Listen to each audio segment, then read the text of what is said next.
नमस्कार. आपण बघत आहात अविनाशी आयुर्वेद. सध्या बाजारामध्ये आहाराबद्दलच्या वेगवेगळ्या कल्पना अस्तित्वात आलेल्या आहेत. त्यातील एक कल्पना म्हणजे आपल्या आहाराविषयीची आहे. आपण नेहमी धान्याचा बीजभाग आहारामध्ये सर्वाधिक जास्त वापरतो. उदाहरणार्थ बाजरी, ज्वारी, गहू, तांदूळ हे सगळे वनस्पतीतील बीजभाग आहेत. आत्तापर्यंतच्या पारंपरिक पद्धतीमध्ये आपण भाकरी करण्यासाठी विशेषतः बाजरी, ज्वारी आणि गव्हाचा उपयोग करत आलेलो आहोत. आज बाजारात मिक्स ग्रेन म्हणून हे धान्य उपलब्ध आहे आणि त्यापासून भाकरी किंवा तत्सम महत्त्वाचा पदार्थ बनवला जावा ही त्यामागची अपेक्षा आहे. आणि त्याचे वर्णन करताना ज्या तर्कावरती ही निश्चिती करण्यात आली तो तर्क असा आहे, ही सगळी धान्य याच्यामध्ये काही न्यूट्रिशनल व्हॅल्यू म्हणून त्यांचं वर्गीकरण केलं आहे आणि मग त्यानुसार या पदार्थामध्ये जे जे काही घटक आहे त्या घटकांची एकत्र बेरीज केली तर अधिक चांगलं न्यूट्रिशनल व्हॅल्यू आपल्याला दिसून येऊ शकते. या तत्त्वज्ञानानुसार ते एकत्र करणं हे अधिक चांगलं आहे आणि म्हणून लोकांनी हे मिक्स ग्रेन वापरावं, त्याची भाकरी किंवा पोळी करावी आणि आपल्या आहाराचं नियोजन करावं, हा त्यामागचा उद्देश आहे. आणि त्यात एक व्यवसायही आहे. या न्यूट्रिशन व्हॅल्यूमध्ये परिपूर्ण संशोधन आहे किंवा नाही याचा जर विचार केला तर भारतीय तत्त्वज्ञान आणि आयुर्वेदानुसार असं लक्षात येईल की हे संशोधनाच्या काही निकषावर टिकणारं असलं तरीसुद्धा ते परिपूर्ण नाही हे निश्चित आहे. याचा विचार करताना आपण एक उदाहरण बघूया. आपला एक चविष्ट आणि आवडीचा पदार्थ म्हणजे मिसळ, जो आपण प्रवासामध्ये वगैरे बराच वेळा घेत असतो.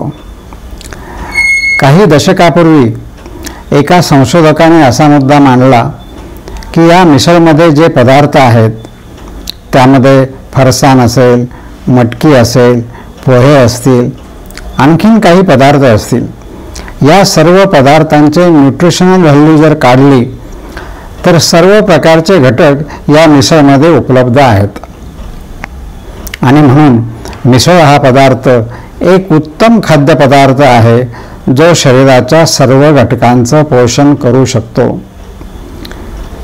हा निष्कर्ष आता सध्या या मिक्स ग्रेन प्रकरणात लावला गेला आहे. आता कल्पना करा की जर आपण सर्वोत्कृष्ट आहार म्हणून मिसळकडे पाहणार असू आणि मग फक्त नियमितपणे सकाळ संध्याकाळ मिसळच खाणार असू तर आपल्या शरीराची काय अवस्था होऊ शकते. मग ही डिश जर सर्वोत्कृष्ट आहार म्हणून असेल तर आपल्याला त्याचा फायदा होऊ शकेल की तोटा होऊ शकेल हे सर्वांनी ठरवावं. यावरून ज्या तत्वावरती हे पदार्थ चांगले आहेत असं म्हटलं जातं ती कल्पना मुळात परिपूर्ण संशोधनाची नाही हे निश्चित होतं. आता असे पहा, प्रत्येक व्यक्ती वेगळी असते. प्रत्येकाचे गुण कमी अधिक प्रमाणामध्ये वेगवेगळेच असतात. तरीही आपण आपापसात मैत्री करतो. आपापसातली मैत्री काही प्रमाणामध्ये गुण वेगवेगळे असले, मतभेद असले तरीसुद्धा सर्वाधिक समान गुणावरती मैत्री घडून येते. त्यामध्ये कदाचित त्या विषम गुणाने कमी अधिक प्रमाणात कधीतरी मतभेद निर्माण होऊ शकतात. हे आपल्या नेहमी अनुभवाचं आहे. वनस्पतीसुद्धा सजीव आहेत, त्यांना इंद्रिय आहेत, त्यांच्यामध्ये मन आहे, हे सगळ्यांनी मान्य केलेलं आहे. तेव्हा या भिन्न वनस्पती एकत्र केल्यानंतर त्यांच्यामध्ये जर शारीरिक पूर्णता, भिन्नता किंवा विरोधाभास असेल तर त्यांना एकत्र करून केल्यानंतर जो काही भाव निर्माण होईल तो कदाचित आपल्याला चांगला असणार नाही असेही होऊ शकतं. कारण त्यांचे जर आपापसातले गुणात मतभेद असतील, भांडण होणार असेल, तर त्याचा परिणाम आपल्या शरीरावरही होण्याची शक्यता नाकारता येत नाही.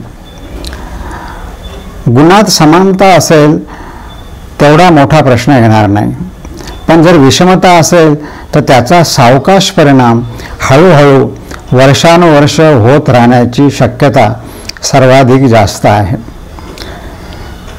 सर्वांना चालणारे काही पदार्थ एखाद्याला त्रासदायक असतात. आपण त्याला ॲलर्जी म्हणतो. भारतीय तत्त्वज्ञानावर उभ्या असलेल्या आयुर्वेदाने चांगली असणारी फळंसुद्धा एकाच वेळी अनेक प्रकारची फळं खाऊ नयेत असं स्पष्ट म्हटलेलं आहे.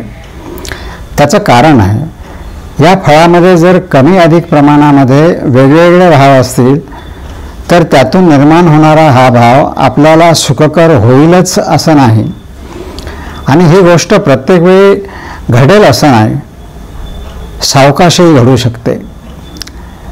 एखाद्या व्यक्तीला त्याचा त्रास चटकनही होऊ शकतो. फळामध्ये फळबागाही येतात.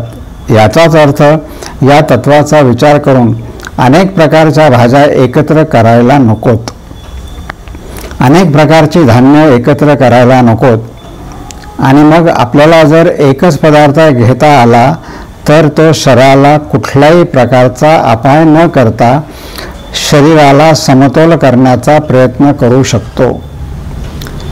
व्यवहारामध्ये विशेषतः डाळी एकत्र करून थालीपीठ वगैरे पदार्थ बनवला जातो, आणि तो नियमितपणे बनवला जात नाही, कधीतरी बनवला जातो. तथापि आयुर्वेदशास्त्रामध्ये या डाळींचा एक वर्ग करण्यात आला असून सर्व डाळींचे काही समान गुणधर्म दिलेले आहेत, म्हणजे जे मैत्रीला पात्र आहेत. अशा प्रकारचे वर्णन केलेले आहे. म्हणून डाळी काही प्रमाणामध्ये मधून एकत्र केल्यात तर त्या चालू शकतात. त्या वर्गवारीचा उपयोग शास्त्रज्ञाने मुद्दा म्हणून केलेला आहे. अशा प्रकारच्या धान्याचा वर्ग एकत्र केलेला नाही, तशा प्रकारचा भाजीपाला एकत्र केलेला नाही, तशा प्रकारचा फळांचा वर्ग एकत्र केलेला नाही. आयुर्वेद शास्त्रामध्ये विरुद्ध आहार म्हणून काही पदार्थ एकत्र सेवन करू नये असा उपदेश केलेला आहे. तो विरुद्ध आहार शरीरामध्ये असमतोलता निर्माण करायला कारण ठरतो असे निश्चितपणे सांगितले आहे, आणि ते निश्चितपणे त्रासदायक आहेत असा अनुभव सुद्धा येतो. अगदी उदाहरणार्थ मासे किंवा फिश आणि दूध एकत्र करू नये अशा प्रकारच्या अनेक गोष्टी आपण व्यवहारामध्ये शिकलेलो आहोत. प्रत्येक व्यक्ती ही वेगवेगळी असते, त्यामध्ये सारखेपणा नसतो. या सगळ्या पदार्थामध्ये पूर्णतः सारखेपणा असू शकत नाही, म्हणून ते एकत्र करणं हे पूर्णतः चुकीचं ठरू शकतं.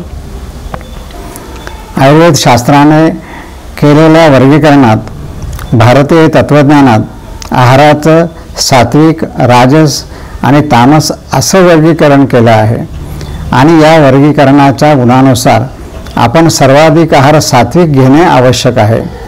तुलनेने तामस आहार आणि राजस हा कमीत कमी असावा, आणि त्यामुळे कुठलाही धोका निर्माण होण्याची शक्यता नाही. असं जर असेल तर या दोन्ही बाजू पाहिल्यानंतर याचा पर्याय काय, हा मूलभूत प्रश्न निर्माण होतो. पर्याय अगदी साधा आहे. हे पदार्थ एकत्र न करता त्यातला एकच पदार्थ प्रामुख्याने घ्यावा. जी भाजी असते त्यामध्येही ती एकच वनस्पतीची असावी, ती एकत्र केलेली नसावी. विशेष करून रोजच्या आहारामध्ये त्या एकत्र केल्या जाऊ नयेत. बरं, असं केल्यानंतर नुकसान काय होतं हे पाहण्यासारखं आहे. यामध्ये नुकसान काहीही नाही, परंतु शक्यता असलेलं जे नुकसान आहे ते मात्र घातक आहे. सर्व धान्य एकत्र केले, फळं एकत्र केली, भाजीपाला एकत्र केला तर त्यातून नुकसान होण्याची शक्यता जास्त आहे. मग न्यूट्रिशनल व्हॅल्यू म्हणून ते कितीही चांगले पदार्थ असले तरीसुद्धा दुसरी एक शक्यता त्याच्यापासून नुकसान होण्याची असेल तर आपण व्यवहारामध्ये त्यातली नुकसान न होणारी गोष्ट स्वीकारली तर मला वाटतं ती अधिक चांगली होऊ शकेल. आणि या नवीन कल्पनामध्ये कदाचित संशोधनाची परिपूर्णता नसेल. हा भाग आपण आपल्या आयुष्यातून जर काढून टाळला तर मला वाटतं आपलं आयुष्य निरोगी आणि दीर्घायुषी होऊ शकेल हे नक्की. धन्यवाद.